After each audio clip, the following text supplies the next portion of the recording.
everybody. We're going to be going over what we include in the body paragraphs for your essay because that's the first thing we're going to start with for the essay. I figured it would be better to do that because we have to find evidence to support what you're going to be, your argument you're going to be making, your claim.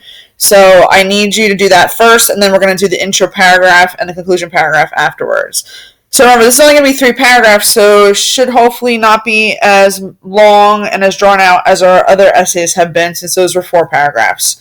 So by now we've already done the unpacking the prompt. So the prompt is: the story of Louis' time at sea is one of resilience or flexibility. How does Louis show himself to be a resilient person? How does the author make use of other characters to show this trait? So that's what you're going to be proving. You're going to be proving how Louis has been resilient. How has he been flexible? How has he learned to survive during this critical time in his life? So that's what you're going to be working on. Then today you're also going to be looking at the evidence chart, which I'm going to show you in a second. You're going to pick 2 pieces of evidence. That's right, 2 pieces of evidence to support your claim you're going to be making. So I'm going to show you the evidence chart in a minute. You can actually just feel free to copy and paste directly from that chart. So step 1. So I have these slides to help you because there's going to be like 12 steps to this whole process. So the first step is to pick your evidence from your body paragraph. You're going to be writing your body paragraph tomorrow and over the weekend, and it's due on Monday. So I need you guys to pick your evidence today and let me know what your evidence is so we can move further with your paragraph. So you're going to pick 2 pieces and to help you with your body paragraph and write it. So here's your evidence chart. So I'm also going to attach this as a, it's in a Google Doc, so I'm going to attach this into Google Classroom as well, so you can use that. But I figured when you're writing it, why not have it in the slide for you, and you can just copy and paste it directly into your template for your body paragraph. So there's 8 different quotes that you can use. They're all from chapters 11 to chapter 15, which we read last week. So feel free to use any of these. I'm going to show you in the next slide what we're going to do and how you're going to lay everything out with a model paragraph that I wrote. So here we go. So pick 2 of these and then look at the model body paragraph. So an example of the body paragraph is on the next slide. Everything is labeled as you know the parts, so you know the parts you need to include. So use this to help you as a guide to write your own. Now obviously you're not going to pick what I wrote because that would be plagiarizing, correct? I hope so. Everybody's shaking their head yes. So you're not going to pick what I wrote, but it's just going to be there to help you say, oh wait, okay, I can write it this way, or hey, like Miss Mars wrote it like this, so maybe I can kind of like word it kind of similarly. Obviously not the same, like I said, but you know, it's there to help you. So my body paragraph is going to be in the next slide. So here we go. So as you can see, your first sentence of your body paragraph is going to be your topic sentence. That's in blue. Your next sentence is going to be the context with a quote. Remember, you always have to have context with the quote. You can't just start a quote. You have to have something leading up to your quote. I call it a lead-in as well, if you want to use that term. Then you have a quote explanation in green. Again, you're going to have your second quote, and then you're going to have the quote explanation of that quote, and then a conclusion sentence. So you're going to have a total of 1, 2, 3, 4, 5, 6 sentences in your body paragraph. Now that's a minimum, is 6. You should maybe even have even more than that, because if you notice here, my quote explanation is actually 2. My quote explanation here is also 2. So mine are actually, this paragraph is a lot longer than just 6, but you're having at least 6 different parts. So let me read this really quick for you. So it says, first, Louis was resilient because he learned to make split-second decisions and rely on his faith to get him through his ordeal. So that is what I'm going to be talking about. That is why it is a topic sentence. Those are the 2 things I'm going to focus on in my body paragraph. Now notice how I put the word first. Remember, you have to use transitional phrases or transitional words in your paragraph. So that's my transitional word to start off my body paragraph. So next is my quote. So it says, in chapter 12, Louis and his 3 crew members had just realized they survived the crash. That is my context. I'm giving you a little bit of detail as to what is going on in that chapter, in chapter 12, So that way you know, okay, this is what's happening. Why are they actually putting this in? Okay, now I know why, because they had just survived the plane crash. So you need to have that context before the quote. And of course the quote, I'm not going to read the quote, but you guys can read it if you want to. But here's my quote. It's one of the ones that I had on my evidence chart. And then I have the author and the page number, which I included for you guys so you don't have to worry about finding page numbers. Okay, so I included those. So that's my context and my quote. So then here's my explanation. It says, Louis had to think fast at this moment in order to help himself and his crew members. This shows that he is resilient because when it comes to his survival, he would do whatever it takes.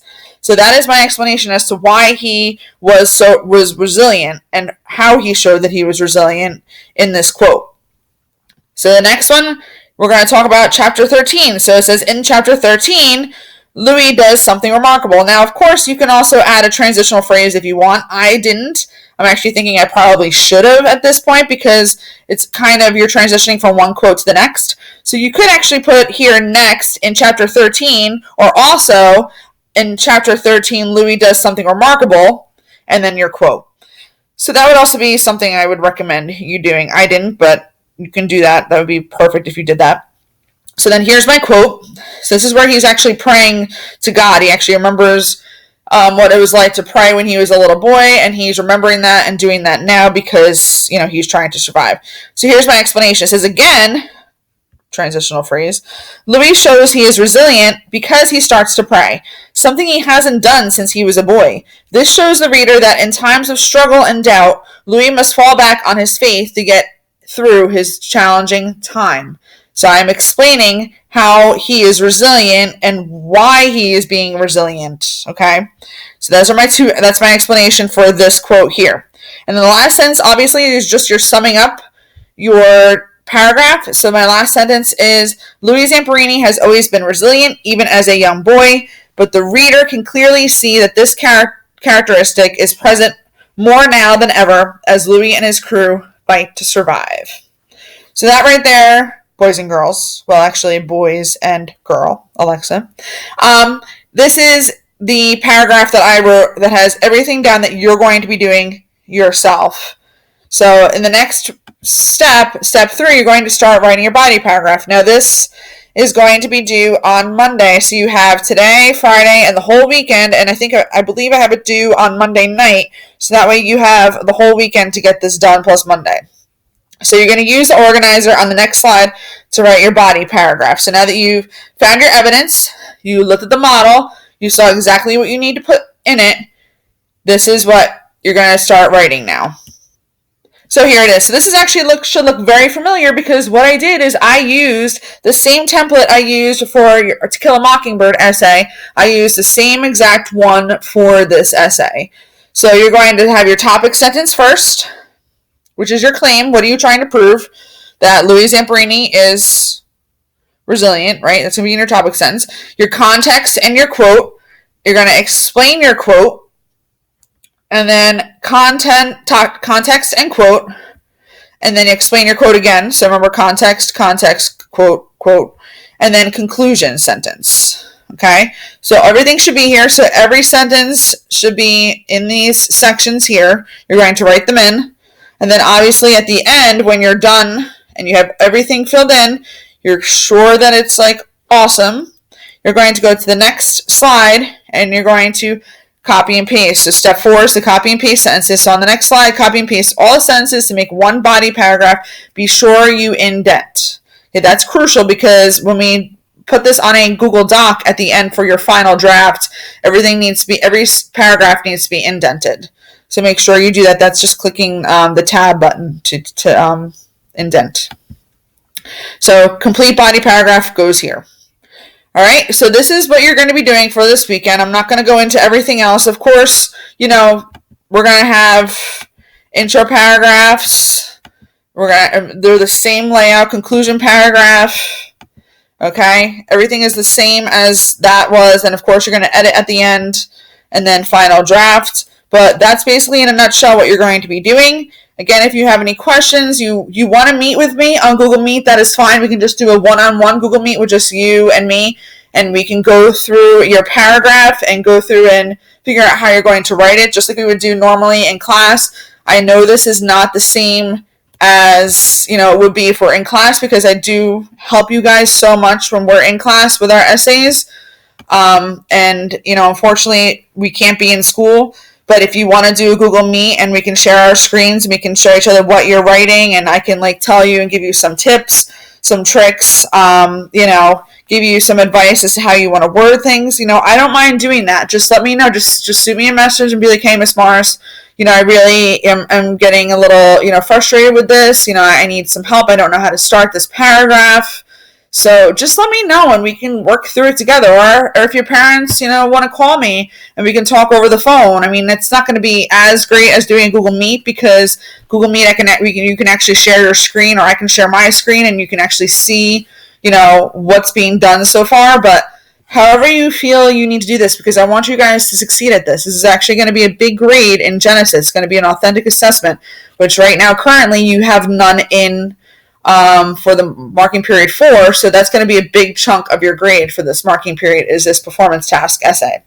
So I need you guys to really focus in on this, really, try your best, and reach out if you need help. Also reach out to Mr. Wiggins if you need to. Reach out to Miss Key if you need to.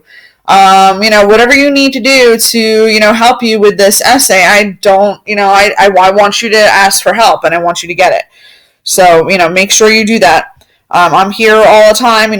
Even though I'm not supposed to, always answer messages at night and stuff, I still do. I still post things. So, whatever you need to do, I'm here to help you and to get this done. All right. So please let me know if there's anything that you need, and please reach out. All right. I'll talk to you guys later and have a great day.